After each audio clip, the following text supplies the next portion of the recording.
ಹುಬ್ಬಳ್ಳಿಯಲ್ಲಿ ಏರ್ಪಡಿಸಲಾಗಿದ್ದ ಸುದ್ದಿಗೋಷ್ಠಿಯನ್ನುದ್ದೇಶಿಸಿ ರೈತ ಸಂಘದ ಅಧ್ಯಕ್ಷ ವೀರೇಶ್ ಸೊರಬತ್ಮಠ್ ಮಾತನಾಡಿ, ಮಹದಾಯಿ ನದಿಯನ್ನ ಮಲಪ್ರಭಾ ನದಿಗೆ ಜೋಡಣೆಯ ಕುರಿತು ರೈತರು ನ್ಯಾಯಾಂಗ ಹೋರಾಟ ಕೈಗೊಂಡಿರುವುದಾಗಿ ತಿಳಿಸಿದರು.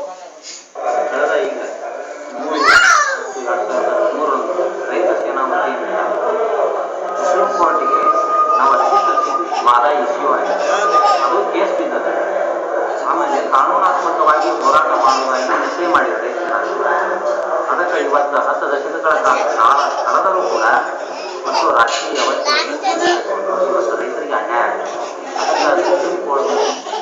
ಕಳೆದ 10 ದಶಕಗಳಿಂದಲೂ ಮಹದಾಯಿ ನದಿಯನ್ನ ಮಲಪ್ರಭಾ ನದಿಗೆ ಜೋಡಣೆ ಕುರಿತು ರೈತರು ಅನೇಕ ಹೋರಾಟಗಳನ್ನ ಮಾಡುತ್ತಾ ಬಂದಿದ್ದು ಯಾವುದೇ ಪ್ರಯೋಜನವಾಗಿಲ್ಲ.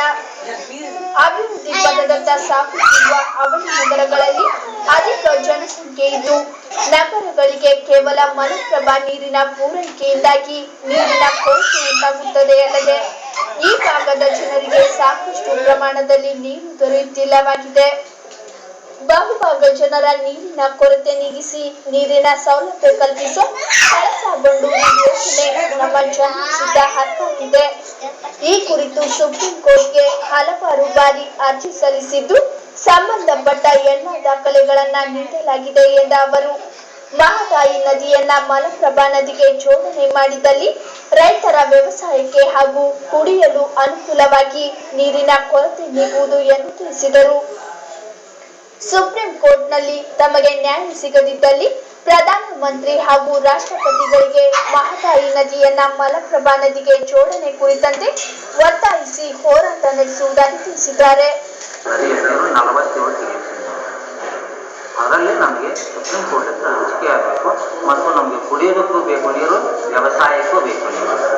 ಮಲಪ್ರಭಾ ಅಚ್ಚುಕಟ್ಟು ಪ್ರದೇಶದಲ್ಲಿ ಇರುವಂಥ ರೈತರು ಅದನ್ನು ನಂಬಿ ಇವತ್ತು ನಾವು ಜೀವನ ಮಾಡ್ತಾ ಇದ್ದೇವೆ.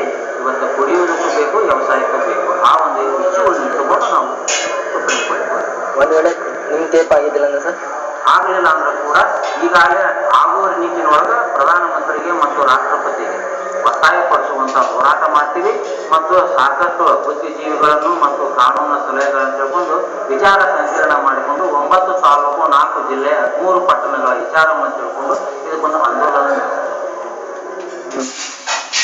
ಬಹುಪಾಲು